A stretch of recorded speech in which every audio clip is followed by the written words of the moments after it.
અટાણે હાલે હાઈબ્રાનું કામકાજ. ઇઝરાયલમાં કોઈને હાઈબ્રો કરાવવો હોય તો આવી શકે છે મારી પાસે. Wax, eyebrow, facial, hair cutting, makeup જે કંઈ પણ કોઈ પણ હોય તો મને કે હગો, પૂછે હગો અને મારે ઘેર આવે હગો તમે કરાવવો હોય તો.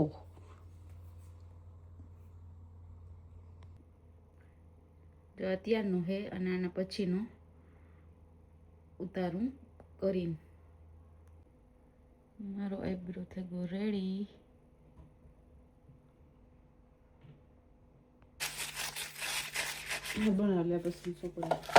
અમારે જો રેડી થઈ ગયું. ચા હે, પરોઠા હે અને ચટણી હે વ્યારામાં. તો ચાલુ કરી દઈએ. કોઈને વ્યારો કરવો હોય તો હવે જ બધા ખવારી ખાય અને અમે સાંજે. તારો ફોન પડ્યો, સોરી યાર, કઈ થયું ને તો હાસી વાત છે, માણા મર જતે હે તો જો કોઈને ખાવું હોય તો આવી જાઓ. આ એ વાસણા તો કેદું ના હે, કાલે હે ને નવા બનાવના છે મરચા પડ્યા. હેલો, રાધે રાધે. કેમ છો બધા? મજામાં? હું પણ મજામાં હે અને ઇઝરાયલમાં રહેતા બધા વ્યક્તિ મજામાં હે. મારે સવાર પડે ગયું અને તમે જોઈ શકો હું કામ માટે નીકળી ગઈ. હાલતા હાલતા વિડીયો બનાવો તો શ્વાસ ચડે અને મારે આજ થઈ ગયું મોડું.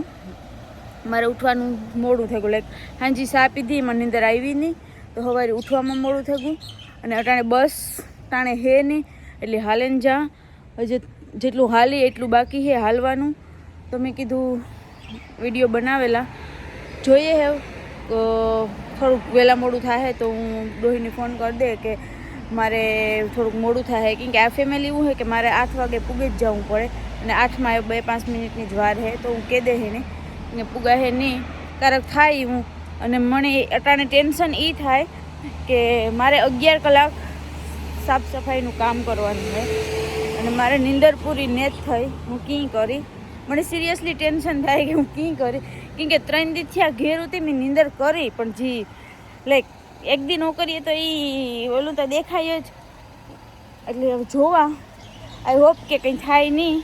કંઈ નાસ્તો પાણી કંઈ કરવાનો મેળ જ નથી આવ્યો. ફટાફટ નીકળે જ ગઈ. લાઈક કહો ને કે 5-6 મિનિટમાં તૈયાર થઈને નીકળે ગઈ. હવે હું ડેઈલી અડધી પોણી કલાક તૈયાર થવામાં લા એને બદલે 5-6 કલાકમાં ફટાફટ નીકળે ગઈ. નેટ નાસ્તો કર્યો, નેટ ટિફિન લીધું, કંઈ નથી લીધું. એટલે જોવા જો રસ્તામાં કંઈક ખાવાનું મળે છે તો કંઈક ખાઈ લે, બિકોઝ કે આખા દીનું કામ છે. તો એ ભૂખા પેટી પછી પાછું હું એકતા રાતના નીંદર ન થયો એ બધું થાય ભેગું. ખબર નહીં આજની હું કોઈ દી આજથી હું પાણી મૂકા, કોઈ દી બપોર પછી ચા પીવાય. હું જો કે મને ચાની કંઈ આદત છે નહીં, હું પીતી નથી. પણ કાલે ઓલાના જે કે બનાવ્યો તો મેં કીધું હા હાલ ને પીએરા ને પાછો લેટ મોડો પીધો એટલે એવું બધું થયું, નીંદર ન આવી. તો હું મારા ડોહીના જે કામ જાણ હોય એને ફોન કરે ને કહેતા કે ભાઈ હું રસ્તામાં હે 5-7 મિનિટ આગળ પાછળ થાય, બિકોઝ કે એ વાત જોવે ખાલી ખોટો ઠપકો આપે તો એવું ન કરાય. હાલો મળીએ તમારી પાસે બધાની. બાય બાય ત્યાં સુધી.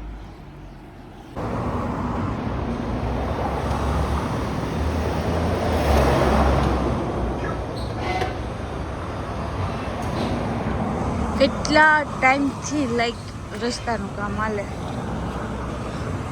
મને લાગે હજી એકાદું વરસ જ નીકળે જ જાય, ખબર નહીં. હજી જો દુકાનને કંઈ ખુલ્યું ને તો મારે કંઈ નહીં પૂગે જવાનું. જો કે મેં ફોન કરી દીધો, મેં કીધું રસ્તામાં હે હમણાં થોડીક વારમાં આવી. તો એ કે હા ઓકે વાંધો નહીં.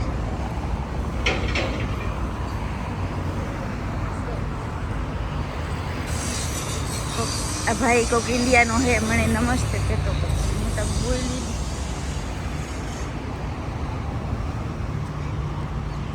જ્યાં કોઈ બેડ નાખી દીધો.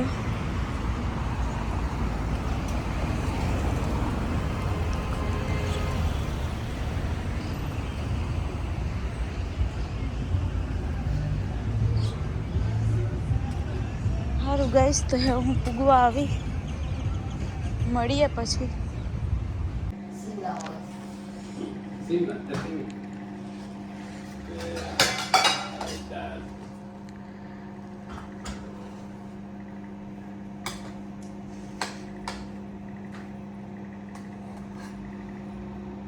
હેલો, તો મારે એક ઘરનું કામ પતે ગયું અને હું બીજા ઘરના કામ ઉપર જાઉં એટલે એમાંથી લેવી જોઈએ મારે બસ, બીકોઝ કે થોડુંક વધારે સેટું થાય.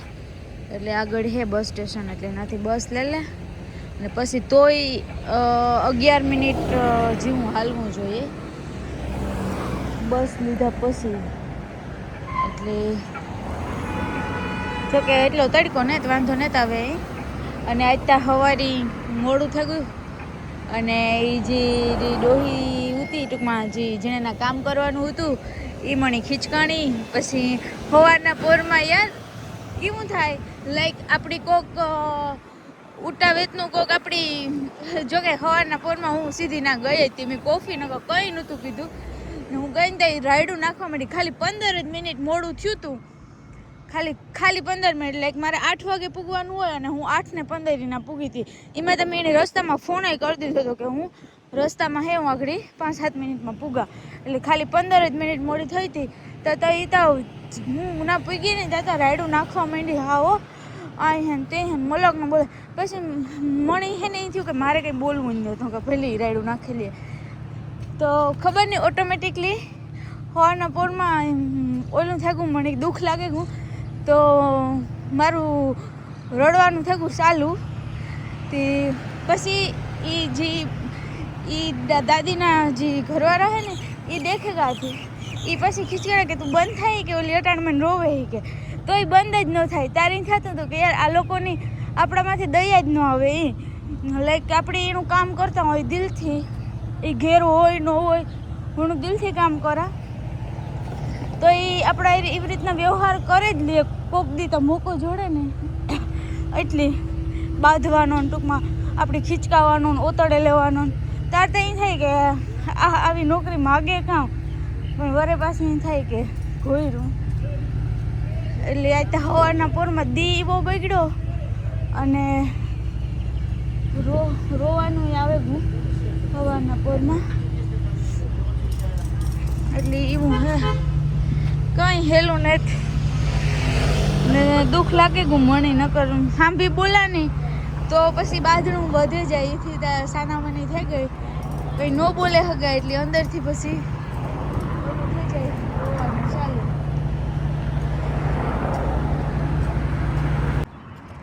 તો હવે હું બસમાંથી ઉતરે ને હાલે ને અડધે પૂગી ગઈ. હમણાં થોડીક વારમાં પૂગી જાય, 5-7 મિનિટમાં. કાયમનો રસ્તો હે એ છે મારે જંગલવાળો, તમને ખબર જ છે. વારે ફેરે અહીંથી ને જોઈ અઠવાડિયામાં 2-3 વારી તાકોરા જોઈ.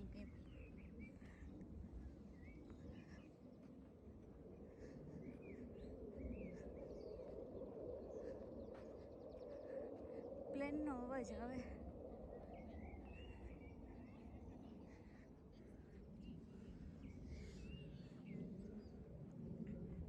આપણે કામ ઉપર પૂગી આવ્યા અને આ હે ઘર. જોકે તમને એક ફેરે દેખાડેલ છે ઘર. તમે બાથરૂમ હે અને 2-3 રૂમ હે. એક અહીંયા બાથરૂમ હે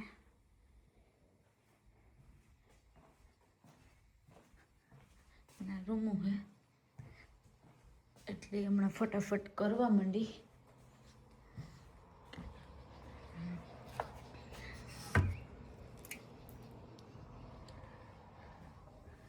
બારીઓ જો આવ્યું ભર્યું હે, બધું કરાવ્યું જો હે મારે. ચાલુ કરી દઈએ. હેલો, તો ફાઇનલી હું મારા 2 ઘરના કામ કરી અને ઘેર આવી ગઈ અને રાત પડે ગઈ, 9-9:30 વાગે ગઈ હે. અને આવીને ડાયરેક્ટ ખાઈ લીધું. ભૂખ લાગી હતી કેમ કે ફૂલ બપોરે ખાલી ભાત ને શાક ને ખાધા હતા અમારા ફેમિલીમાં. તો આવીને હમણાં ખાધું. ઓલા બીના જ રાત પારીનું કામ હે એટલે એ ના ગા. હું ઘેર એકલી જ છે તે ખાઈને નાહીને હુએ જાઉં કેમ કે કાલે સાને લીધે મને આખી રાત નીંદર નથી આવી, લાઈક 3-3:30 વાગ્યા સુધી નીંદર નથી આવી. પાછી 7:30 વાગ્યાની ઉઠી તારની આઈ હે તો આગળ આવી અને હે બસ તમે જોવે હોગો મારી આંખોમાં. અને આજ તો આખો દી ખબર નહીં કે મેં આખો દી કાઢ્યો મારા મન જ ખબર હે. તો બસ એ જ છે. તો મારો વિડીયો પૂરો કરા, મળીએ કાલે પાછા નવા વ્લોગમાં. તો સુધી બાય બાય, રાધે રાધે, ખુશ રહ્યો અને ખુશ રહેવા દ્યો. જય હિન્દ.